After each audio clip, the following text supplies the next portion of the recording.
Bonjour à tous, c'est Gaëtan. Aujourd'hui, je voudrais vous parler d'un sujet qui touche pas mal d'hypersensibles, c'est la susceptibilité. Voilà. On vous a peut-être dit, quelqu'un de votre entourage, quelqu'un qui n'est pas forcément d'ailleurs très bien intentionné, vous a peut-être dit voilà, que vous étiez trop. Vous avez des gens qui vous reprochent peut-être d'exagérer.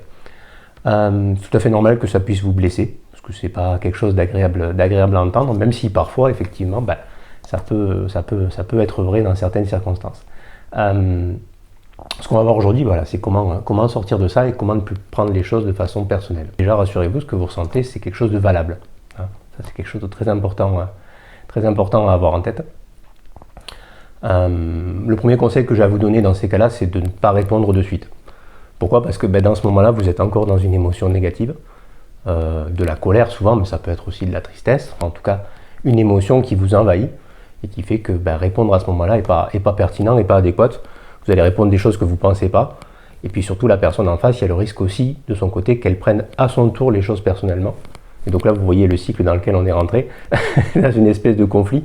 Donc ça ne résoudra effectivement pas le souci. Il faut que vous ayez en tête, c'est que la personne qui vous fait ce genre de remarques, ce genre de jugement, en réalité, et contrairement aux apparences, elle ne parle pas forcément de vous. Voilà. Elle parle avant tout d'elle-même. C'est un petit peu contre-intuitif ça, surtout au début, on a du mal à se rendre compte de ça. Mais par exemple, quand quelqu'un vous dit, je sais pas, quand quelqu'un est agacé par le bruit, qui vous dit que vous êtes pénible, par exemple, en fait, il ne parle pas forcément du fait que vous fassiez du bruit. Donc oui, si, bien sûr, vous faites du bruit, etc. Mais il parle surtout du fait que lui, il arrive aux limites de ce qu'il peut supporter. Il ou elle, évidemment. Hein. Donc, en fait, elle a du mal à nommer ce qu'elle ressent, et elle a du mal à nommer le fait qu'elle atteint ses propres limites. Voilà. C'est important d'avoir ça en tête, parce qu'en fait, et on est tous pareils là-dessus, hein, on parle tous de nous-mêmes. Voilà. Même quand c'est formulé de façon à faire un reproche à l'autre, en réalité, on parle de soi. Et on ne parle pas forcément de ce que fait l'autre. L'ennui, c'est qu'on n'en a pas toujours conscience. En fait, être susceptible, c'est presque une espèce de réflexe. Hein. C'est-à-dire que ça vient effectivement réveiller des choses qui sont un petit peu enfouies en nous. Et donc c'est vrai que c'est des choses qu'on ne contrôle pas. Hein. Donc voilà, la chose à faire quand effectivement vous ressentez cette susceptibilité, voire cette colère qui peut monter, hein, c'est, comme je disais, de ne pas répondre immédiatement, de prendre le recul nécessaire sur la situation, et puis effectivement se rendre compte que à ce moment-là, en tout cas c'est une fois qu'on a pris ce recul sur la situation, et qu'on arrive à capter le fait que ça vient peut-être titiller quelque chose en nous, que ça vient réveiller quelque chose en nous. Voilà. Souvent quand on prend les choses personnellement, c'est que y a peut-être des choses qui ne sont pas forcément guéries au fond de nous, et ça vient peut-être réveiller en tout cas des choses négatives qu'on pense de nous. Voilà. Si par exemple, pour prendre mon exemple du pénible, hein, si effectivement nous ça nous blesse, ça arrive parfois que c'est parce qu'au fond de nous on pense que c'est le cas. Voilà, on pense qu'on est trop, on pense que voilà. Donc c'est hyper important aussi d'avoir en tête que il y a des choses aussi inconscientes qui se jouent derrière, hein, sur la susceptibilité. Souvent parce que au niveau de l'ego on n'est pas toujours au point. D'où l'intérêt de parvenir à identifier en fait ce qu'on ressent à ce moment-là. Voilà.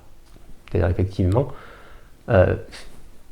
vient le travail un petit peu d'introspection, de se dire, en fait, voilà, j'ai pris les choses personnellement à ce moment-là. Pourquoi? Voilà. Pourquoi, alors que ça ne devrait pas me toucher, ça me touche. Voilà.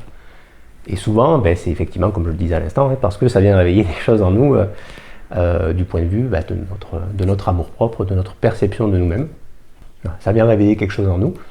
Et à partir du moment où on arrive à l'identifier, il ne faut pas hésiter à dire à l'autre voilà, ce qui se passe en nous. Surtout si c'est quelqu'un de confiance, on peut effectivement, sans souci, lui expliquer voilà, que tel ou tel mot, telle ou telle parole nous ont blessés parce que, voilà, peut-être que par le passé, c'est des choses qu'on a déjà entendues et du coup, voilà, ça nous fait pas du bien d'entendre ça, à nouveau. Voilà. Et si la personne, effectivement, est à l'écoute et compréhensive, c'est des choses qu'ils peuvent comprendre.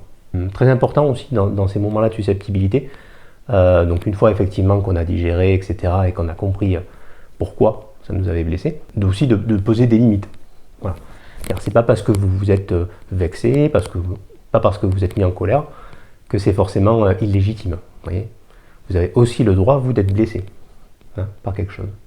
Et vous avez le droit à ce moment-là de poser vos limites et dire ça, je n'accepte plus. Voilà. Dorénavant, c'est ma limite, ce genre de propos ou ce genre d'action contre moi. Je veux plus que ça se produise et je veux plus que ça arrive. Voilà. Gérer sa susceptibilité, c'est ça. Hein. C'est pas forcément le fait qu'on exagère. On exagère aussi, parfois et même souvent, pour des raisons tout à fait légitimes. Voilà. C'est important que vous ayez ça en tête.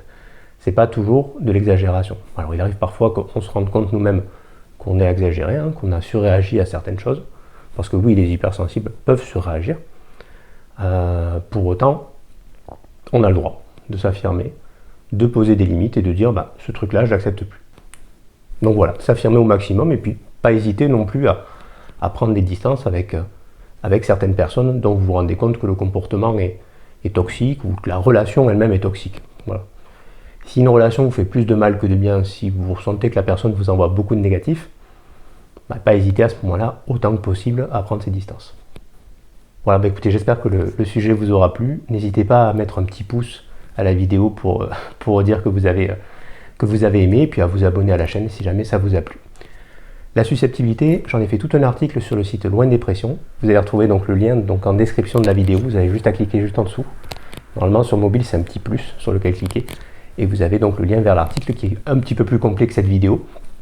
Les vidéos elles sont là justement pour vous donner un résumé tout ça un petit peu plus sympa. Voilà.